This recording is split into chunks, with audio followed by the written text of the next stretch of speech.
All right, I'm going to talk about a new Zerg artillery unit called the Swarm Host. Now this guy is a great way to gain map control. And what he does is he burrows and he spits out for free a bunch of little timed life units called locusts, which swarm across the map. This is a very Zerg way to have an artillery unit. It's hopefully a very Zergy way to gain a bunch of additional sort of static map control. Obviously, Zerg have a decent amount of map control right now through sheer speed. They can use their Zerglings to threaten your base, makes you keep running back. They can use Mutalisks to threaten your base, keeps you running back. We wanted something they could use to also just kind of fundamentally apply some pressure. Something that would really force the enemy to deal with the Zerg who had some kind of fundamental advantage. I'll show you how these guys work. Here's a bunch of these swarm hosts waddling into action here in front of this mighty looking Terran base.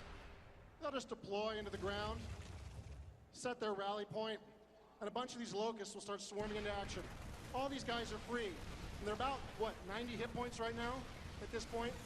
They do not a great amount of damage, but you can see that bunker's been ripped apart, not only by the locusts, but also by the siege tank firing down on it. Give them a few seconds here, and hey, look what they're going to do. They're going to do it again, and again, and again, and again.